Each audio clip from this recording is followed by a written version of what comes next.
começa a gravar, tem um outro que cai, qualquer coisa vocês voltam. Bom, então, oficialmente, boa noite para todo mundo. Hoje, a gente tinha feito aquela enquete sobre qual tema a gente ia desenvolver, e vocês escolheram o esquema da angústia.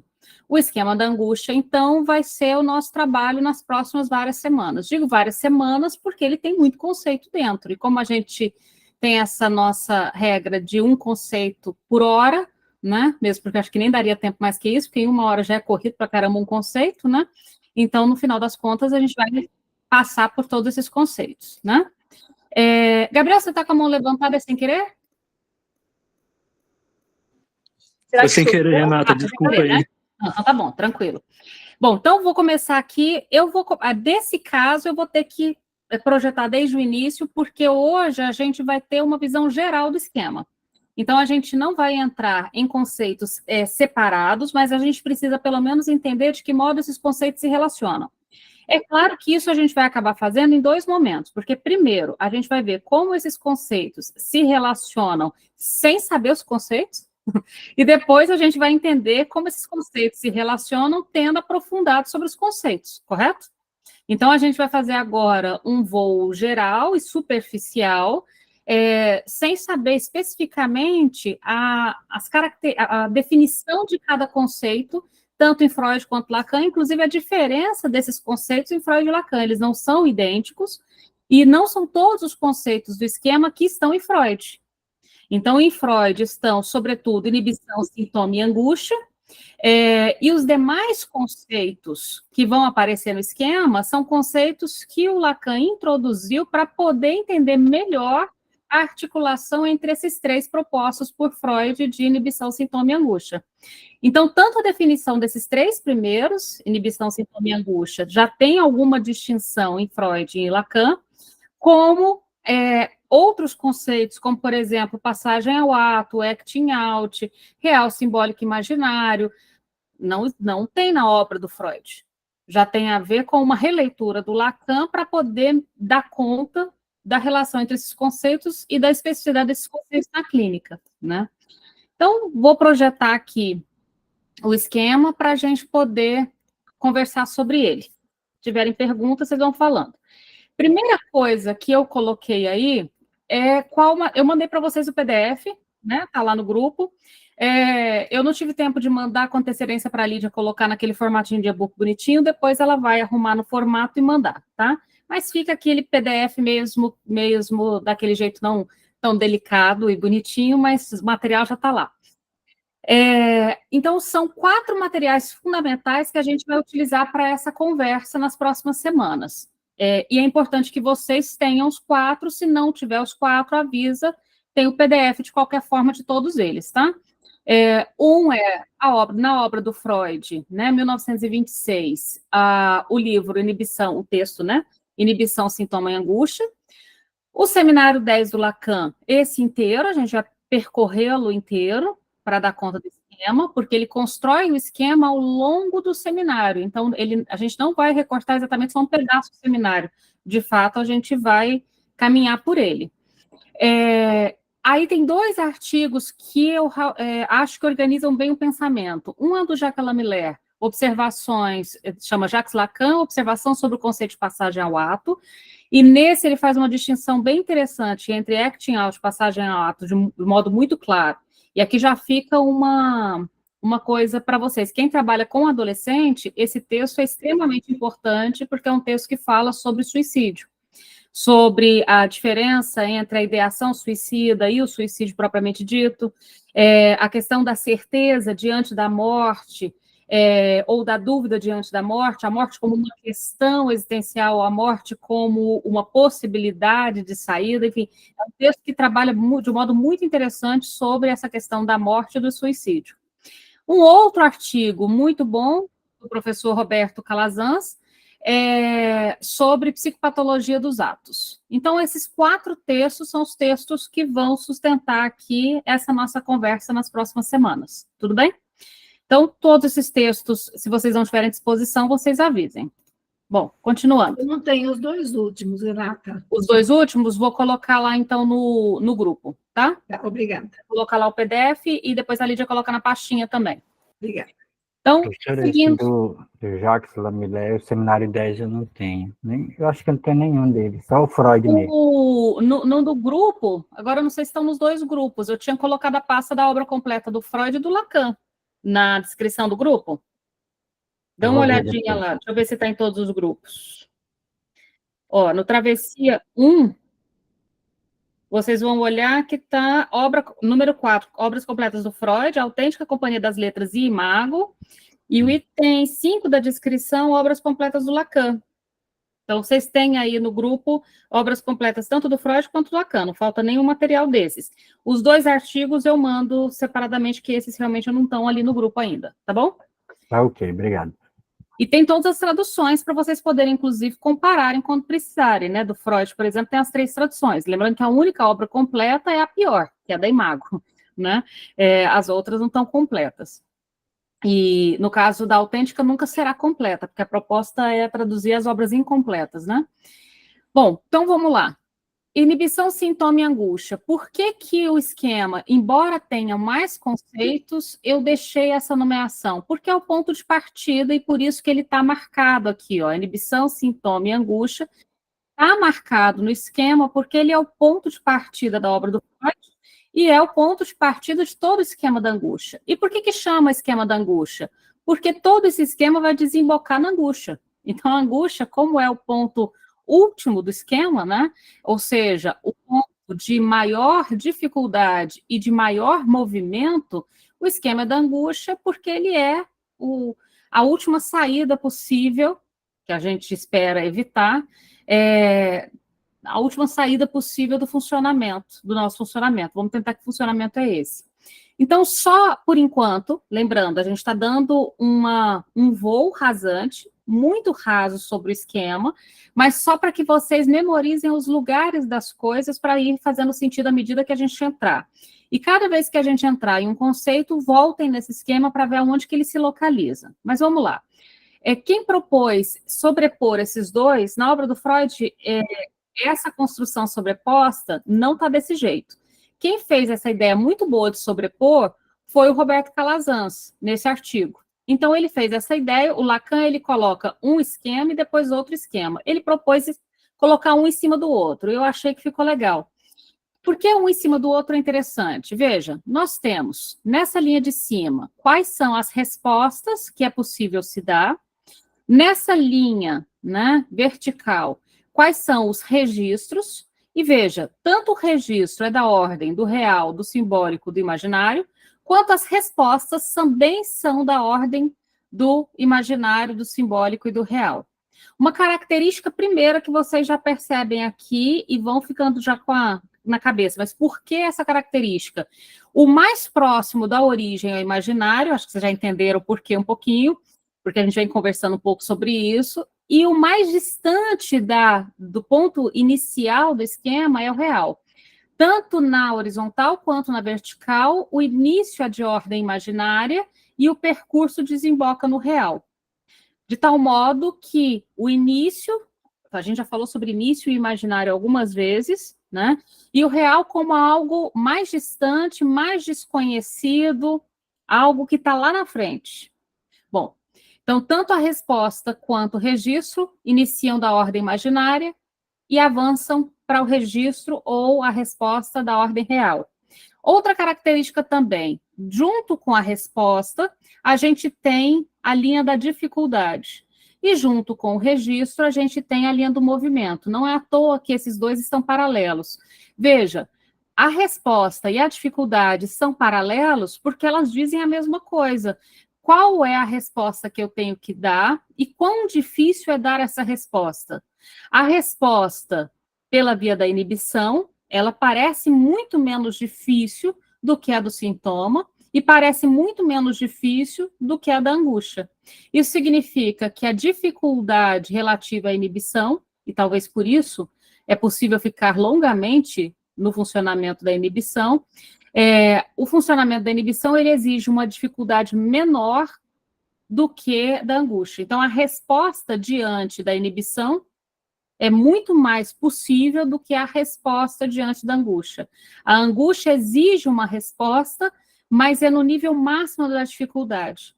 Então, o sujeito nem vai saber como responder, ou vai ficar completamente desorientado em qualquer solicitação de resposta por causa do nível de dificuldade. Vocês vão se lembrar que a gente conversou sobre angústia. Vocês lembram que quando a gente falou sobre angústia, a gente inclusive brincou, né? A angústia a gente não interpreta, a angústia a gente não pressiona o sujeito. Lembram disso? Se a gente pressiona o sujeito, se a gente exige uma interpretação, o sujeito ele espana, ele não suporta, porque ele está no nível máximo de dificuldade de fornecer uma resposta. Olha que interessante, né? Josiane, a inibição não causa angústia, a inibição protege da angústia. A palavra, em vez de causar, é proteger. A inibição, ela serve de uma proteção para a angústia. O que causa a angústia é a falta da falta. Vão guardando essas brincadeiras. Que é essa falta da falta que causa angústia? Bom, então, guardados aqui a outra característica interessante, se a gente pegar aqui do movimento, veja, a inibição é o menor movimento possível. Quando a gente pensa em termos de contemporaneidade, qual a primeira imagem que me vem de inibição? Um adolescente no quarto jogando videogame, 3 dias sem tomar banho, que não vai na cozinha nem para beber água. Conhecem essas figuras? Ou seja, o nível máximo é aquele que não quer ir para a escola, não quer ir tomar banho, não quer sair do quarto, não quer... Ou seja, é o nível de menor movimento. Inclusive, a queixa que vai vir sobre esse adolescente, normalmente, dos pais, ele não sai do quarto, ele não faz nada, ele não estuda, ele não quer trabalhar, ele não quer nem tomar banho, ele não quer nem trocar de roupa. Ele não lava um prato, ele não lava uma louça. Ou seja, como se ele tivesse com o menor movimento possível. Uma característica da inibição, então, é esse menor movimento, né? Então, menor movimento, menor dificuldade de resposta. E a angústia, maior dificuldade de resposta, por isso a gente não fica cobrando lá grandes respostas, e maior movimento no sentido da inquietação, de uma agitação. Diga, Ju. Microfone. Oi? Oi. Isso do adolescente que você falou aí, que é uma inibição, isso é com sofrimento? Ele não sai do quarto, ele não faz as coisas, mas porque ele está sofrendo, ou é só um comportamento Com do sofrimento, mas um sofrimento que preserva de um sofrimento potencialmente ainda maior. Um bom exemplo disso, eu vou até lá na frente e volto para te responder, é o exemplo que ele dá do pequeno Hans. Quer ver? Deixa eu ir ali no pequeno Hans. Aqui, volta. Ele diz assim, no caso do pequeno Hans, o incompreensível medo de cavalos é o sintoma, a incapacidade de sair na rua é uma inibição, uma restrição que o eu impõe a si mesmo para não despertar angústia. Olha que legal. Ele pega o caso do pequeno Hans, e vale a pena voltar no caso do pequeno Hans. Eu estava até relendo o caso do pequeno Hans hoje. Ele pega o caso do pequeno Hans e vai organizar os 3 conceitos dentro do pequeno Hans. Veja, o medo de cavalo é o sintoma, esse é o que a gente mais conhece do Hans. Quando a gente fala assim, qual é o caso do pequeno Hans? Um caso de fobia? É a primeira coisa que a gente fala. Então, o medo de cavalo é o grande sintoma do Hans. Mas como que esse sintoma, ele se manifesta? O Hans não quer nem sair da porta de casa, até porque tem um estábulo cheio de cavalo do outro lado da rua, né? Lembra-se que na época do Hans as pessoas andavam de carruagem, então ter medo de cavalo é igual aqui onde eu moro, ter medo de gato e cachorro, deve ter mais cachorro e gato de rua do que gente na cidade. Então, ter medo de cachorro e gato de rua aqui, por exemplo, a criança não vai se descer no supermercado, não vai fazer uma caminhada na pracinha, não vai sair de casa, porque tem muitos. Na época do Hans, seriam os cavalos. Veja, então, o incompreensível medo de cavalo é o sintoma. Mas como que ele se protege desse sintoma? Pela inibição, que é a restrição que o eu se impõe a si mesmo. O eu que deveria sair, não sai. Ora, a inibição, ela é fundamentalmente, Ju, isso. É aquele verbo que o eu deveria conjugar, ele não conjuga. O eu deveria comer. pela inibição, não come. O eu deveria sair, pela inibição, não sai. Então, os verbos que deveriam ser conjugados, dormir, sair, comer, namorar, enfim, os verbos, estudar, os verbos que o eu deveria estar conjugando, ele impõe uma restrição que não permite conjugar esses verbos. Então, eu não saio, eu não como, eu não brinco, eu não estudo. Ele restringe as ações do eu, lembrando que a ação é verbo, né? Restringir as ações do eu é não conjugar nenhum verbo. E qual o propósito disso? Então, a incapacidade de sair na rua é uma inibição, ou seja, a inibição nada mais é do que uma restrição que o eu impõe a si mesmo. Ele não permite nenhuma ação, ele não permite nenhum movimento. Por isso que a inibição é o menor movimento. Ele não permite nenhuma resposta, ele não permite nenhum movimento, e você pergunta, por que você não sai? Não sei. Como assim você não sabe? Não estou com vontade. Ou seja, a menor resposta, o menor movimento, o menor esforço, o menor de tudo, para a tormenta de todo mundo estar em volta, diga de passagem. Mas tem ainda um outro propósito, para evitar o sintoma, mas fundamentalmente para não despertar angústia. É como se ele se encontrar com o objeto fóbico, que é o cavalo. O sintoma é o medo de cavalo, o objeto fóbico é o cavalo. É como se a presença maciça do cavalo fosse gerar nele um quadro de angústia insuportável. A antecipação dessa possibilidade de angústia já é prevenida lá na base, na inibição, que é a imposição do eu a si mesmo de não fazer nenhum movimento. Então, a inibição é com sofrimento, mas para evitar um sofrimento ainda maior. Então, não é que na inibição não se sofre, mas é como se o sujeito fantasiasse que, para além da inibição, o sofrimento é muito maior. Pegando esse exemplo que a gente está falando de adolescente, por exemplo, o pessoal faz muita crítica moral sobre a coisa da geração nem, né? Nem estuda, nem trabalha. Vocês já devem ter ouvido essas expressões por aí. Eu acho complicado fazer um julgamento moral, porque é igual você fazer julgamento moral de dependência química, de julgamento moral de questão de álcool, porque nós temos uma questão contemporânea que se impõe sobre os sujeitos também. Então, por exemplo, essa coisa do nem trabalha, nem estuda. Tem algo desse funcionamento, por que nem? Porque é o menor risco. Se eu saio para estudar, eu posso reprovar de ano. Se eu saio para trabalhar, eu posso não conseguir emprego. Se eu arrumo um trabalho, o salário pode ser insuficiente para o que eu desejo. Ou seja, esse nem não está à toa. Esse nem trabalhar, nem estudar, tem a ver com não lidar com a frustração, a privação, a castração, não se deparar com a angústia possível que vem de um sofrimento ainda maior ali na frente, né? Então, a inibição, ela tem sofrimento, mas, fundamentalmente, ela tem a sua função. Ela realmente tem a sua função.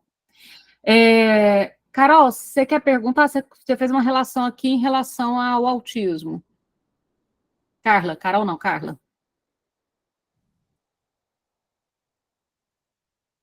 Quer explicar a sua pergunta?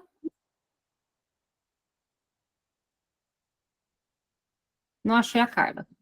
A Carla perguntou aqui, pode ter uma relação com o aumento de diagnósticos precipitados? Sim. De TEA? Sim. Em crianças que apresentam, então, dificuldades nas interações sociais ou um certo empobrecimento subjetivo, mas que não são efetivamente autistas, podendo estar se defendendo com inibição? Sim, Carla. Legal, tranquilo. A Carla está sem microfone. Veja, Carla, sim, você fez uma leitura muito importante. Por que o diagnóstico ele precisa ser um filme, não uma fotografia? Quem diz isso tem um manual do próprio Ministério de Saúde sobre como fazer diagnósticos muito importantes. Agora saiu um ruim pra caramba, mas tem um bom anterior a esse que saiu agora. E uma das questões que se coloca ali um diagnóstico, ele precisa ser um filme, nunca uma fotografia. Se eu faço do diagnóstico uma fotografia, eu posso pegar numa certa posição, num certo momento, que não condiz com o que está realmente acontecendo.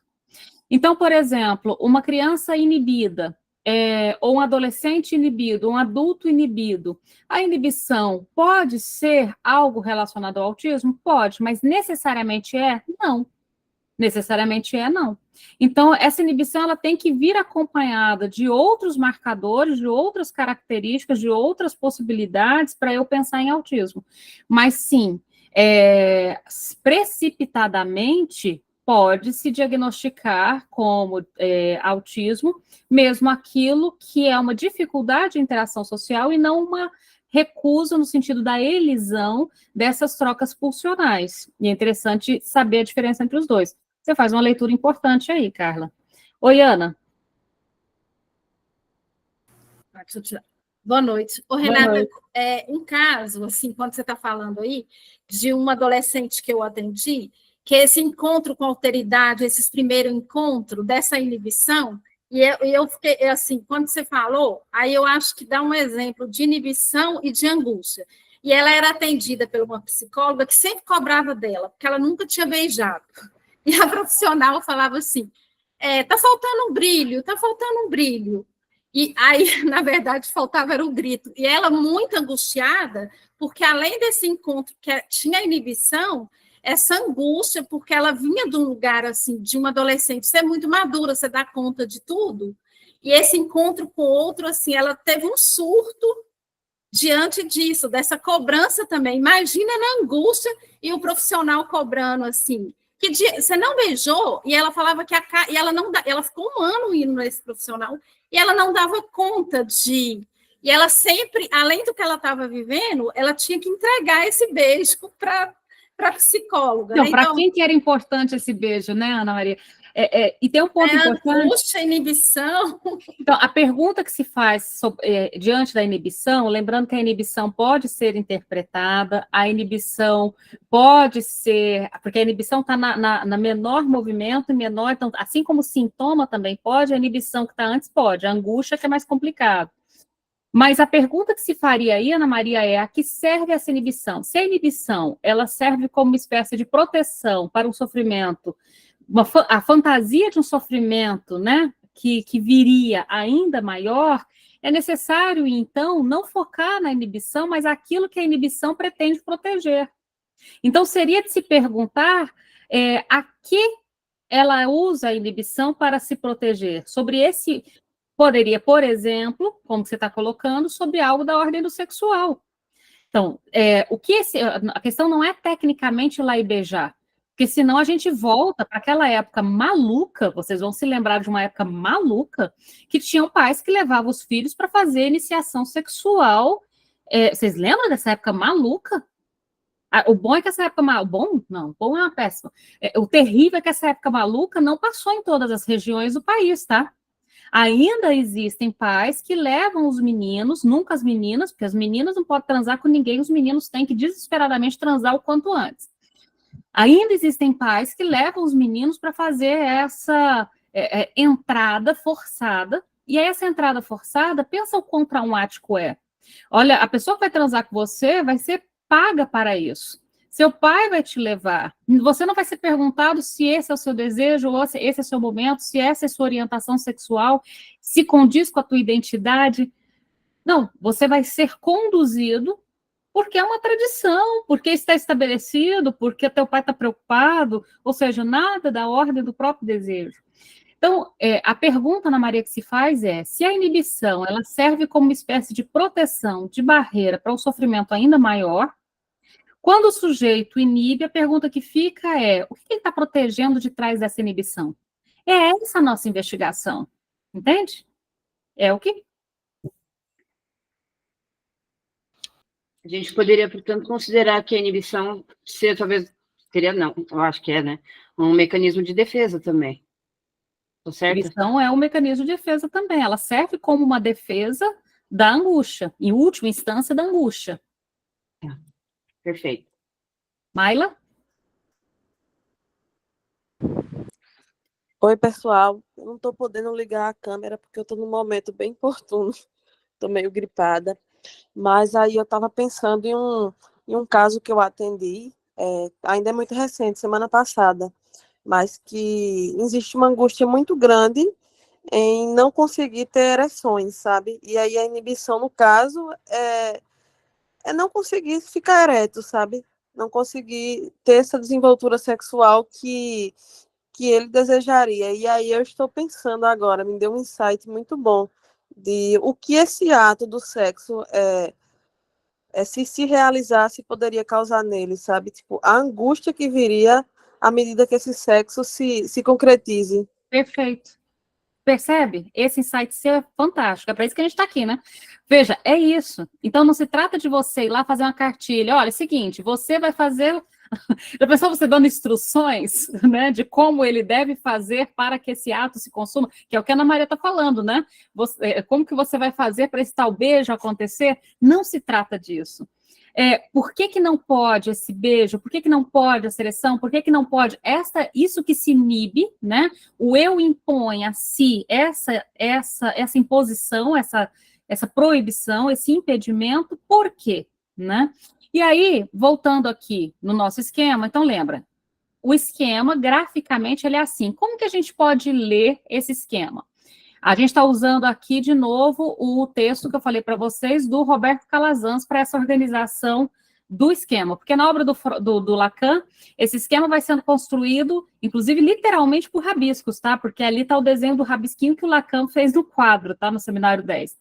E ele só se organiza bem no final e não nessa sobreposição dos dois.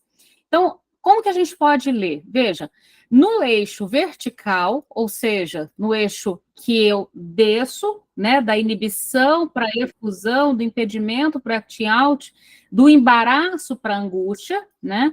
Nesse eixo vertical, como que eu posso ler? A gente poderia colocar um ao lado do outro, porque não tem como colocar um ao lado do outro, porque quando o projeto é uma tela só. Mas como que a gente vai ler? A emoção faz barra, percebam que a gente estava falando ali da importância que cada um tem para evitar um sofrimento ainda maior, ou uma dificuldade ainda maior. A emoção faz barra a emergência da efusão em relação à inibição. Então, veja, se a gente voltar aqui, nós temos efusão, emoção e inibição. Entre cada um, imaginem que tem uma espécie de barra, uma espécie de barreira, um certo espaço. Para que serve esse espaço? Então, vamos voltar lá. Veja, a emoção faz barra a emergência da efusão em relação à inibição. Se a gente for na linha, na coluna do meio agora, que está acting out, sintoma e impedimento. Como que a gente vai ler, então? O sintoma faz barra a emergência do acting out em relação ao impedimento. Voltem lá, veja.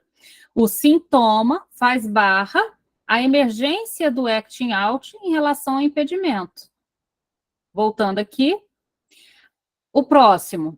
A passagem ao ato faz barra em a emergência da angústia em relação ao embaraço. Voltando aqui, veja. Embaraço, passagem ao ato, angústia. Então, quem faz barra? A passagem ao ato faz barra em relação ao embaraço rumo à angústia. Perceba, então, que a emoção, o sintoma e a passagem ao ato fazem uma certa barra em relação aos três de baixo. Tudo bem? Então, veja, vamos ler de novo.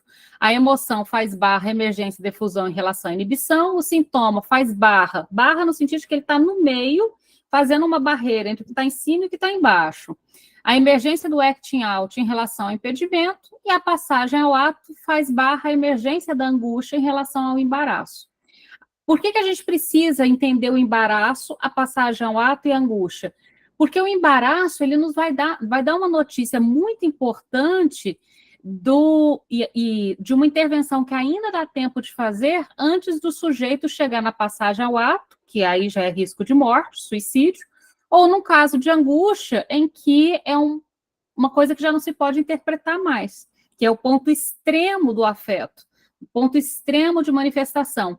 Então, por que eu preciso conhecer o embaraço? Porque no embaraço, as minhas intervenções ainda podem impedir de descer para cá. E o que é esse embaraço? A gente vai tentar investigar. De novo, estamos dando voo rasante. Vocês ainda não conhecem os conceitos, a gente só está tentando entender de que modo eles se organizam geograficamente. Avançando um pouco mais, o eixo horizontal agora, na linha deitada. O impedimento faz barra a emergência do embaraço em relação à inibição, ou seja, nós temos a inibição, o impedimento e o embaraço. De algum modo, deixa eu só colocar aqui para aceitar. De algum modo, o impedimento, ele permite uma certa barreira para que a álcool da ordem da inibição não salte para o embaraço. Até porque do embaraço já é um percurso mais próximo da angústia.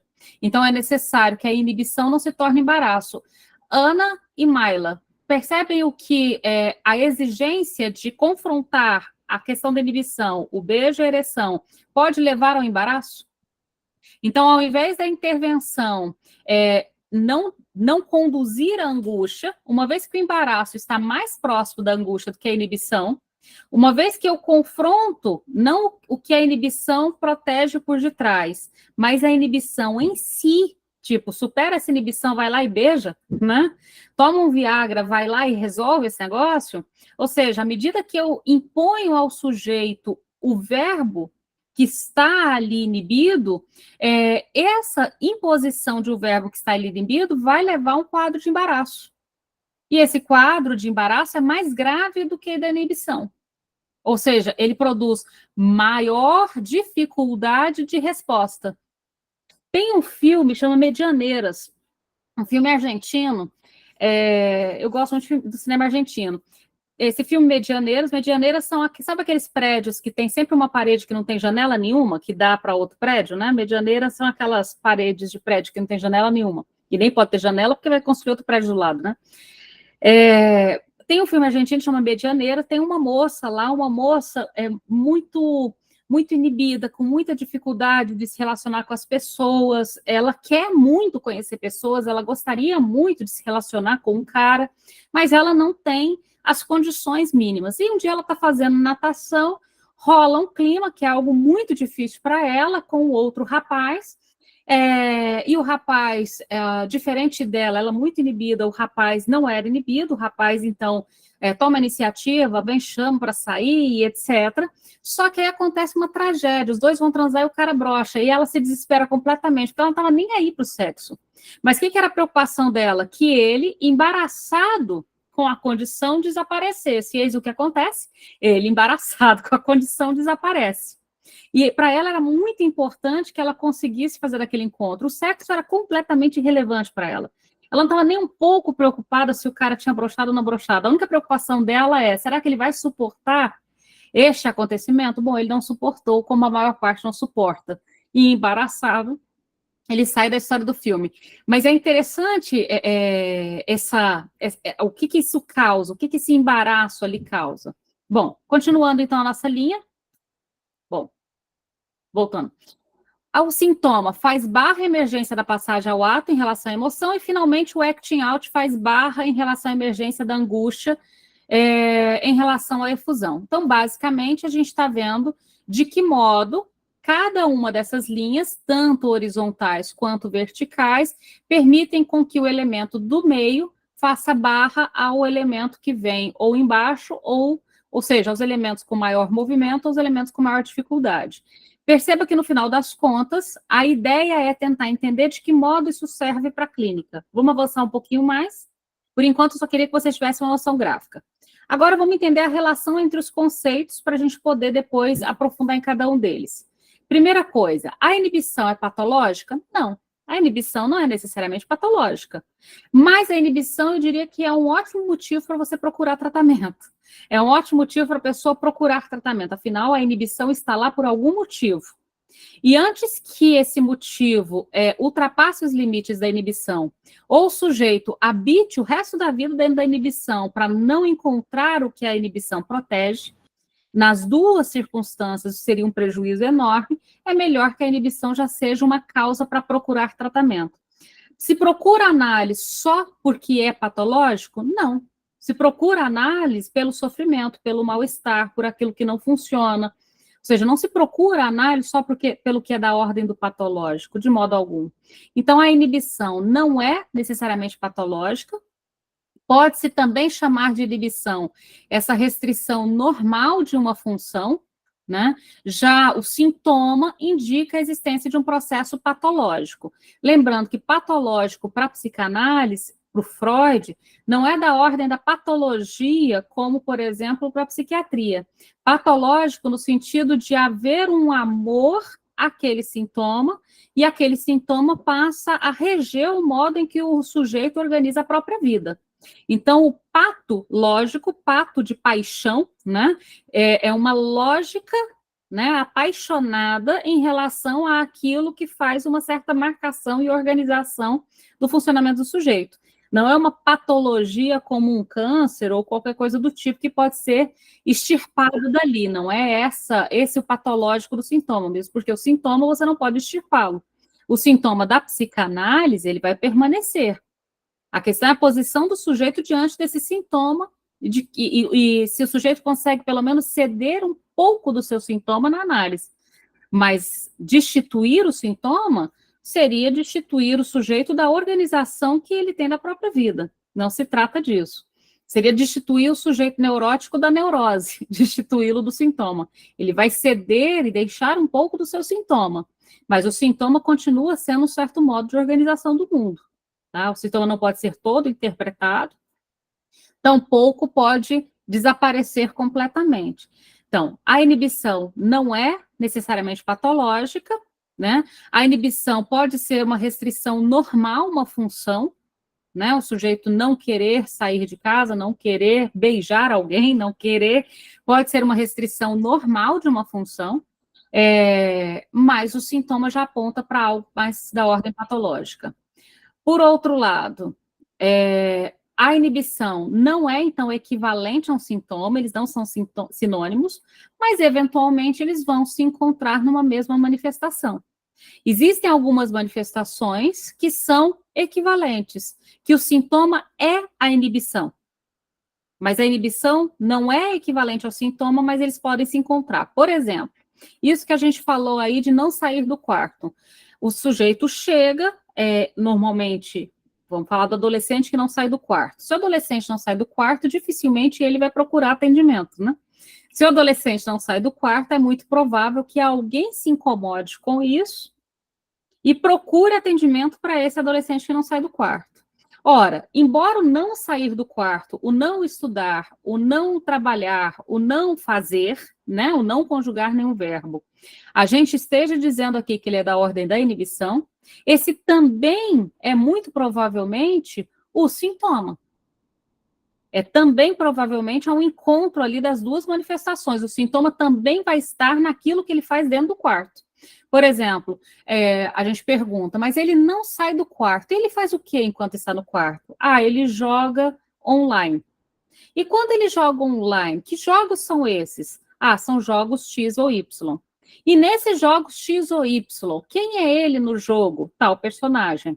Ou seja, você vai encontrar naquilo que sustenta a inibição, é possível que ele não saia do quarto para fazer todas as outras coisas, porque aquilo que rege o funcionamento da vida dele está acontecendo dentro do quarto.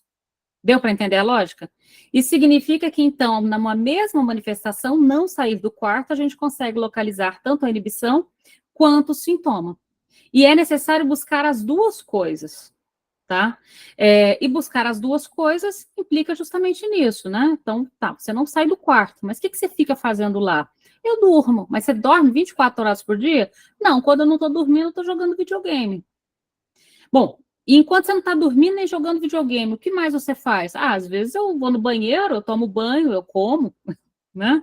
O que você come? Ou seja, essa investigação dessas coisas aparentemente que não servem para muita coisa, mas nos dão uma certa notícia do que articula o funcionamento dele. Aquilo que articula o funcionamento dele conversa provavelmente mais com o sintoma. E os dois vão se manifestar no mesmo lugar. Continuando, então a inibição é uma renúncia das funções do eu para se proteger de um estado insuportável de angústia.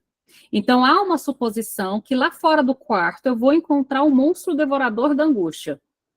Então, para não encontrar lá fora do quarto esse monstro devorador da angústia, eu sequer saio do quarto.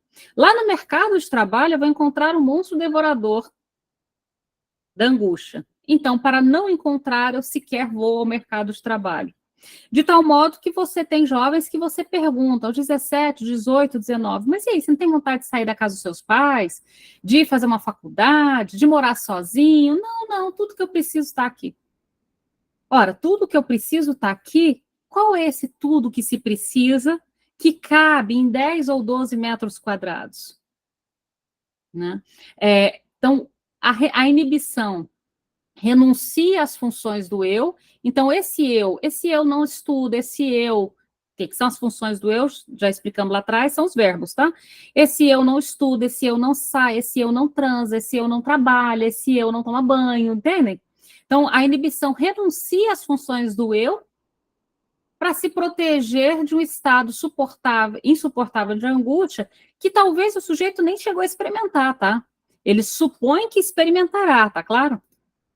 Ele não chegou a ter uma crise de angústia, mas ele supõe que ele terá. Bom, a relação ainda entre inibição, sintoma e angústia. O Freud diz o seguinte, em 1926. Sobre as inibições, podemos dizer que são limitações das funções do eu, por precaução ou devido ao empobrecimento de energia. Agora é fácil perceber que a inibição e o sintoma se distinguem um do outro. Então, veja, as inibições, né, elas são as limitações das funções do eu, como a gente já falou, as funções do eu são aquilo que o eu se propõe a fazer. O eu não faz nada, por quê? Por precaução. Só que essa precaução causa um empobrecimento de energia, ou o empobrecimento de energia é a causa dessa precaução. E é interessante essa coisa do empobrecimento de energia. A gente pergunta assim, mas fulano, por que você não, sei lá, não arrumou a cama, não lavou a louça? Ah, eu não tenho energia para tal. À noite, quando você tem energia? Não, à noite eu tenho energia, mas eu não tenho vontade. Então, quando eu tenho energia, eu não tenho vontade. Quando a tarefa se impõe a mim, eu não tenho energia. De tal modo que ele não faz nem quando a energia vem, você pergunta, mas você fica acordado até 2, 3, 4 da manhã, esse horário eu não consigo dormir, esse horário eu estou com energia, né? Eu estou agitado, não consigo dormir. Bom, se esse horário você está agitado e não consegue dormir, por que não, então, fazer as tais tarefas, né, as tais funções do eu nesse horário de maior energia? Não, nesse horário que eu tenho energia, eu não tenho vontade. E de manhã? Não, de manhã eu tenho vontade, mas aí eu não tenho energia. Deu para entender a lógica? De tal modo que nunca há um encontro possível. Então, agora é fácil perceber que a inibição e os sintomas se distinguem um do outro. Continuando, então. No caso do pequeno Hans, como a gente colocou lá atrás, só vou repetir, o medo dos cavalos é o sintoma. Para não se deparar com o sintoma, que é o medo do cavalo, ou com o objeto fóbico, que é o cavalo, ele simplesmente não sai de casa. Não sair de casa é uma inibição, ou seja, uma restrição que o eu impõe a si mesmo. Não é ninguém que proibiu o Hans de sair de casa, é ele que se proibiu sair de casa. Como, por exemplo, uma criança que tem medo, aqui é um clássico, medo de cachorro, a criança nem desce do carro. Para no estacionamento do supermercado, a criança não desce do carro, a não ser no colo dos pais, porque tem cachorro de rua, em tudo quanto é canto. Ou seja, a incapacidade de sair à rua não é uma imposição de um terceiro, é uma imposição do eu a si próprio. Tá? Não é ninguém que não deixou, né? É ele que não deixa a si mesmo, para não despertar angústia. Ah, porque o sujeito já experimentou angústia? Não necessariamente, para não despertar angústia que supõe existir lá fora.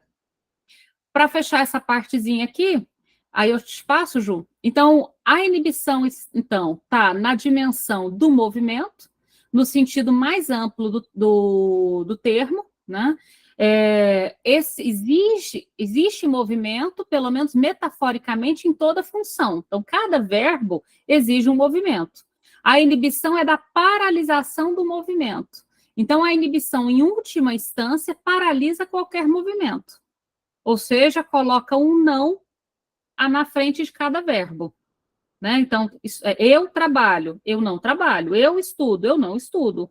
Eu saio, eu não saio. Então, a inibição trata-se da paralisação do movimento. Como é que você paralisa o movimento? Colocando um não na frente de cada verbo. Então, essa é a condição do inibido. A inibição é motivo para procurar tratamento? Sim. Mas, de modo geral, ela não tem sido rapidamente motivo para se procurar tratamento.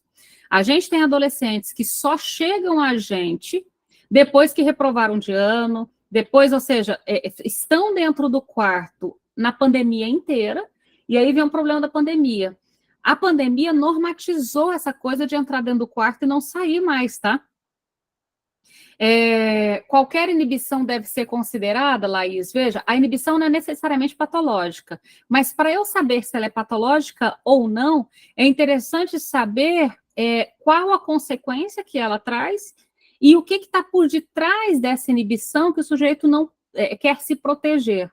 Então, vale, no mínimo, uma certa avaliação. Tá? Só um parêntese sobre essa questão do quarto, eu estou enfatizando muito isso por causa das características da nossa época. Um exemplo que eu acho legal, a gente já conversou sobre isso em outros encontros, mas só retomando, percebam, por exemplo, a diferença das construções hoje. Antigamente, as casas de família tinham uma suíte, os quartos de criança, um banheiro coletivo e área comum. Aí você tinha sala de estar, sala de jantar, sala de TV, vocês lembram tanto de sala? Um monte de sala. As casas contemporâneas, você tem uma cozinha integrada a um espaço que mal cabe uma mesa de jantar, e já um lugar que era para ter uma TV, mas nem TV mais tem, e os quartos estão cada vez maiores, e sobretudo na classe média, média alta, média alta, suítes. As famílias querem suítes. Curiosamente, por que as famílias querem suítes? Porque cada um está vivendo no seu próprio apartamento. As áreas de convivência social estão desaparecendo, e as áreas de isolamento estão sendo prioritárias. Então, você vai ver propaganda de apartamentos novos para famílias, suítes. Para que essas suítes? Cada um vai ter... E suítes com a metragem maior. Quarto de criança tinha 9, 10 metros quadrados. Não cabe uma cama de casal em 9, 10 metros quadrados, mais um frigobar. E como esse sujeito provavelmente não vai sair do quarto, vai ter que caber uma cama de casal, um frigobar, um videogame e um computador. Para que cada um não saia do quarto. Então, tem o Hugo Monteiro, professor da Federal Rural, né, de Pernambuco, ele tem esse livro, Geração Quarto, que fala justamente sobre isso. Então, a gente percebe que a inibição tem sido normalizada, e não só normalizada, como, de algum modo, administrada, entende? Até pelo funcionamento da sociedade. Então, por exemplo, eu já sei que o sujeito não vai sair do quarto, então eu já vou ter suíte para todo mundo. Eu já sei que ele vai querer ficar no videogame, então vamos comprar o melhor videogame de última geração. Os pais, eles se queixam que o sujeito não sai do computador, mas lhe compram um computador caríssimo para que ele possa ficar horas sem que a placa de vídeo queime. Vocês conseguem entender a contradição? O que eu estou dizendo é que há uma certa normalização e um certo investimento disso que poderia ser a primeira chamada para análise. Então, ao invés do sujeito, da gente fazer um olhar mais, digamos, questionador em relação a esse funcionamento, a gente tem um tanto quanto recuado, dito, faz parte da cultura, é assim mesmo, espera que passa. Só que esse espera que passa, os sujeitos estão chegando aos 18, aos 25, aos 30, e o espera que passa está durando décadas já. Ju? Eu fiquei pensando, não sei se os cachorros estão atrapalhando muito, se dá para ouvir, desculpa. Se isso da vontade, da energia, né? Quando o sujeito tem energia, ele não tem vontade. Né? Mas aí, no caso que você citou, foi lavar louça, né? Alguma, digamos que, obrigação. Se tem inibição seletiva, e se isso tem a ver com a tal procrastinação que todo mundo fala muito hoje. Eu ouço muito assim, eu procrastino, eu não consigo fazer e tal, acordei de madrugada, o que você falou, né? Só que aí, ao invés de eu pegar e enfiar a cara lá num projeto que eu tinha que fazer, eu fiquei 4 horas vendo o Instagram. E aí, fiquei pensando se pode ter a ver com isso ou não. Tanto que continua sendo nossa tarefa do início da análise, além de localizar o sintoma, a construção da transferência, a autorização de associação livre e a retificação subjetiva. Na retificação subjetiva, aparece essa responsabilidade do sujeito com o que ele faz com essa energia que aparece no horário errado. O sujeito, ele diz, durante o dia eu não tenho energia nenhuma, então na hora de ir para a aula eu quero dormir, na hora de trabalhar eu não consigo levantar, mas, no entanto, à noite, que já não tem nem escola, nem trabalho, aí eu tenho energia. né? Então, por que a energia aparece no horário em que ela não pode prestar aquela obrigação, por exemplo, de estudar ou trabalhar? E como ainda não está no campo da angústia, você pode interpretar, Ju. E é interessante quando a gente aponta para o sujeito como se, então, essa energia que sempre vem no momento, num horário e para uma função, né, que não encontra, né, com aquilo que é da ordem, por exemplo, do que seria supostamente obrigação, e que não precisaria ser obrigação, né? Poderia se encontrar, o Freud ele vai falar que a sublimação é das coisas mais maravilhosas do mundo. Pô, cadê a sublimação aí? Né? Cadê a possibilidade de encontrar, né, a libido sublimada? Mas essa seletividade que você pergunta tem a ver com a retificação subjetiva. Qual a sua participação nisso que você se queixa? Então, o sujeito ele vai se queixar das consequências da inibição, seja o ganho de peso, seja a reprovação da escola, a encheção de saco dos pais, sei lá, ele vai ter algum prejuízo, algum mal-estar do qual ele vai reclamar. A pergunta que se faz quando, da retificação subjetiva, qual a sua participação nisso que você se queixa, tem a ver com isso que você chamou de seletividade. Agora, isso é da ordem consciente? Não. A gente está aqui fazendo uma aposta que tem uma sustentação inconsciente e, por isso, né, pode ser feita uma certa construção. Essa construção mesmo que a gente está colocando, olha que interessante, você não está dizendo que você não tem energia nunca. Se não tivesse energia nunca, você estava no hospital tomando ali ferro, ferritina, porque aí você estava com anemia braba, né? Você está dizendo que você tem energia nas horas erradas. Ah, não consigo dormir antes das 4 horas da manhã. Porque o que acontece? Ah, nesse horário eu quero comer, eu quero andar pela casa, eu quero... né? Nesse horário eu tenho uma baita energia. Bom, e o que você faz com essa energia quando ela finalmente vem? Por exemplo, vou pegar o livro do Jô, né? O Jô Soares. Jô Soares, eu acho a biografia dele, né? O livro do Jô, achei maravilhoso o nome que ele deu aí. O Jô, ele era uma pessoa que tinha essa inversão. Ele não tinha energia nenhuma durante o dia, mas ele tinha uma baita energia durante a noite. Ele raramente dormia antes das 6 horas da manhã. Tanto que o programa dele era um programa que começava às 11 da noite, né? Ele chegava em casa às 3 da manhã. E de madrugada é quando ele ia compor, ele ia tocar, ele ia pintar, ele ia escrever. A madrugada dele é extremamente produtiva. Então, perceba, não há nenhum problema em que a energia apareça de madrugada. Isso não é um problema. A questão é o que você faz com ela quando ela finalmente está lá. O Jô, por exemplo, se tornou talvez uma das pessoas mais incríveis do país, né? O Jô, ele só fez tudo, né? Ele foi humorista, ele pintou, ele tocava blues, jazz, ele só conseguiu fazer tudo e tudo de madrugada. Então, a questão não é o horário que essa energia vem, mas o que você faz com ela.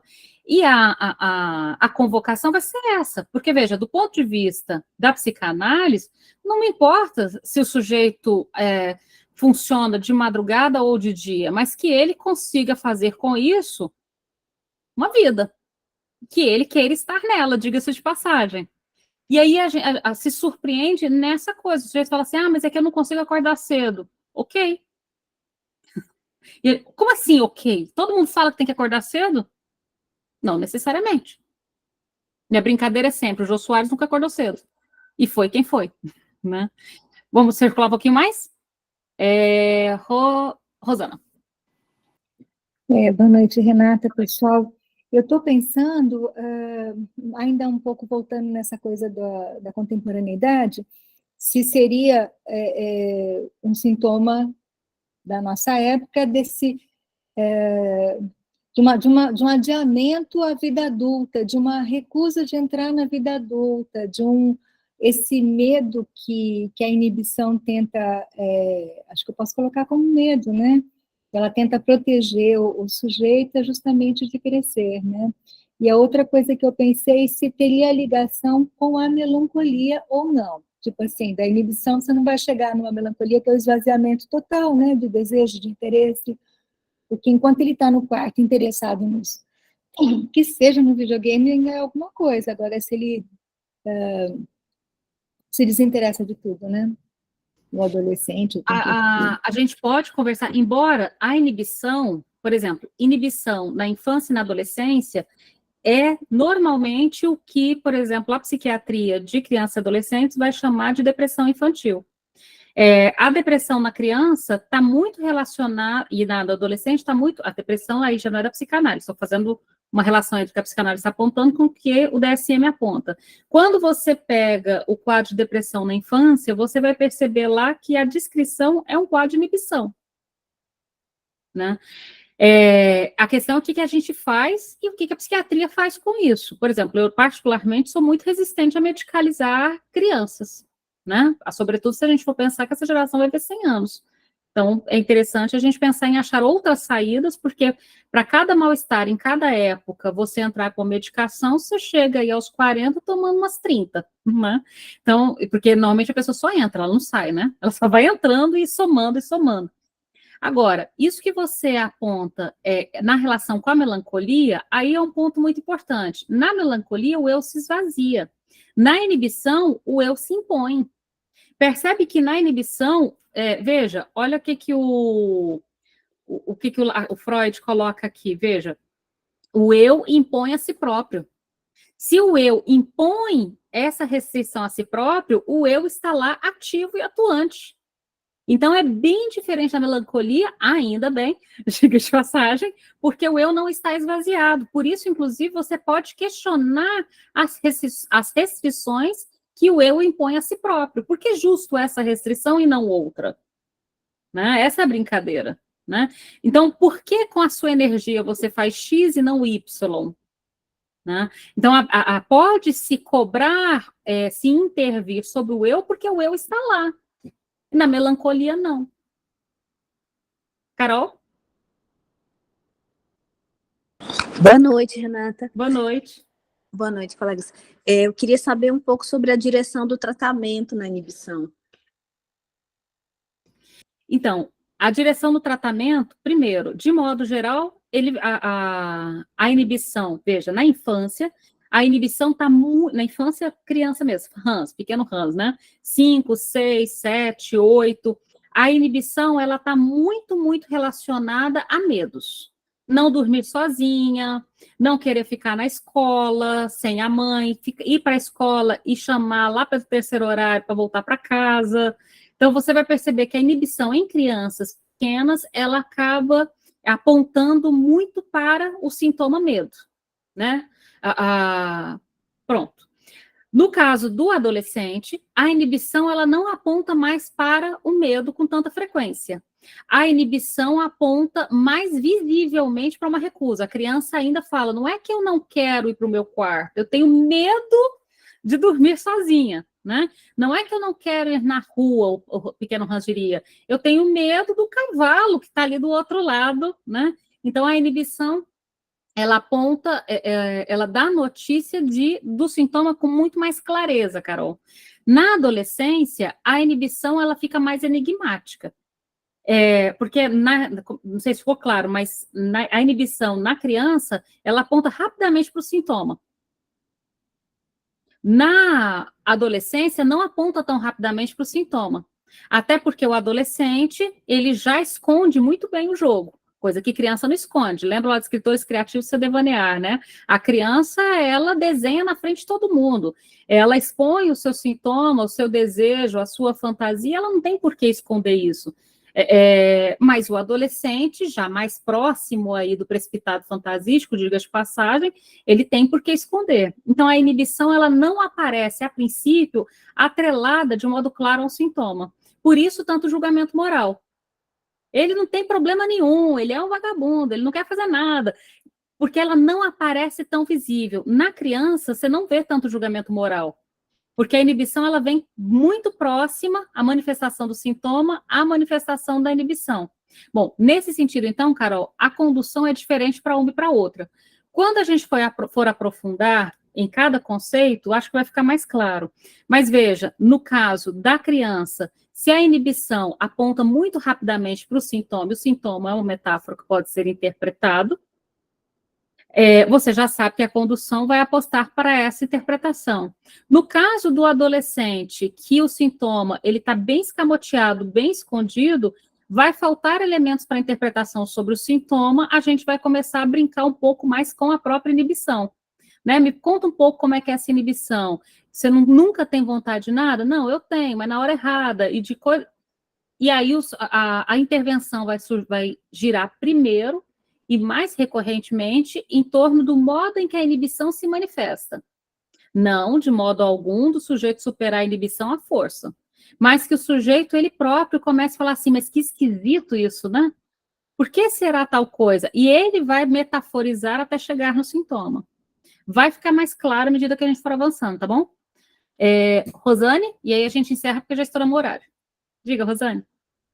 Boa noite. É a primeira vez que eu assisto a tua aula ao vivo, só assisto gravado. Eu estou me programando para ficar aqui porque eu gosto. A Rosana estava falando sobre esse sintoma da pessoa fazer isso para ficar trancada no quarto, né? E não ter um motivo. Às vezes ela se trancar para ficar por causa dessa inibição. E aí depois ela perguntou sobre o adolescente e eu queria saber sobre o adulto, porque o meu paciente, como adulto, né, ele chegou, ele não conseguiu ficar, muito angustiada, foi porque você falou, né, a mãe estava incomodada, já tem 32 anos, é formado, já fez nutrição, aí o que acontece? Ele é obeso, e ele diz que gosta muito de carro, ele só falava carro, porque eu coleciono carro. E eu perguntei, você sabe por que está aqui? Eu sei, por causa dos meus pais. Eles estão preocupados comigo. E ele só ficava falando de carro, dando as voltas com o carro, até acabar a sessão. Enfim, não permaneceu, que é por causa dessa inibição, e fica trancado no quarto. Essa foi a angústia da mãe, né? De levar ele até lá. Levou, não, ele foi sozinho. Então, assim, com adulto, como é que funciona? Se com criança é assim, com adolescente, né? Se ele fica no quarto, nesse movimento de colecionar carro, e fez autoescola e não passa, na autoescola não passa, e carro, não sai e continua trancado. O movimento dele, pode-se dizer que ele acha que está se movimentando porque ele gosta de carro? Gilberto, eu nem sei se primeiro que vamos tentar pensar o sujeito em tempos mais do que idades. Por exemplo, tem um texto bem bacana sobre o prolongamento da adolescência, posso mandar lá no grupo também, e é interessante a gente pensar, Rosana, veja, a situação que você trouxe, se você não conta que é alguém com 32 anos, você poderia perfeitamente dizer que trata-se de um adolescente. Veja, a mãe ficou preocupada porque ele não sai do quarto, gosta muito, né, de um objeto específico, poderia ser videogame, nesse caso é carro, e não inicia a vida profissional, os cuidados com o corpo, ou seja lá o que ele poderia fazer aí com a vida. Quando você descreve como ele chega, veja, o modo que o sujeito chega nos diz muito em que ponto que o sujeito está em relação aos seus tempos. Eu não sei se esse sujeito está, por exemplo, se organizou em relação ao precipitado fantasístico. É interessante, seria investigar em torno dessa questão. O que está ali que é dele, esse carro é um elemento dele, por que esse carro está ali, mas o que está ali que não seria uma preocupação da mãe e sim dele? Porque em torno da preocupação da mãe, ele não fica, tanto que ele não voltou. Então, a preocupação da mãe não sustenta um tratamento, é necessário achar o que é dele, o que causa incômodo, mal-estar, sofrimento, nele. O mal-estar e sofrimento da mãe jamais vai ser suficiente para sustentar um tratamento. Se na infância já é difícil, mas ainda é um pouco possível, até ali a latência, porque na latência a criança, o sujeito, porque pode estar mais para frente também em idade, o sujeito ele está numa posição de que ele quer saber que lugar que ele ocupa na relação com o pai, na relação com a mãe, na relação com o grande outro. Então, a demanda de tratamento vinda de quem ocupa esse lugar de grande outro vira um enigma para a criança que sustenta o tratamento. Mas da adolescência em diante, supondo aí uma confirmação da separação, o mal-estar, o incômodo e a demanda de um terceiro, por exemplo, o pai e a mãe, já não é sustentação possível, não se torna um enigma que sustenta um tratamento. Entende? Mas a gente vai conversando um pouco mais sobre isso. Até a próxima semana. Na verdade, peraí. Não, próxima semana normal. Era outra que é feriado, né? Que vai ter um feriado de 1º de maio, né? Passa a semana normal. Beijo para todo mundo, gente. Tchau, tchau para vocês. Obrigada. Tchau. Tchau, tchau. Tchau. Tchau. Boa noite, pessoal. Muito obrigado. Beijo. Boa Tchau, noite. gente. Obrigada. Boa noite.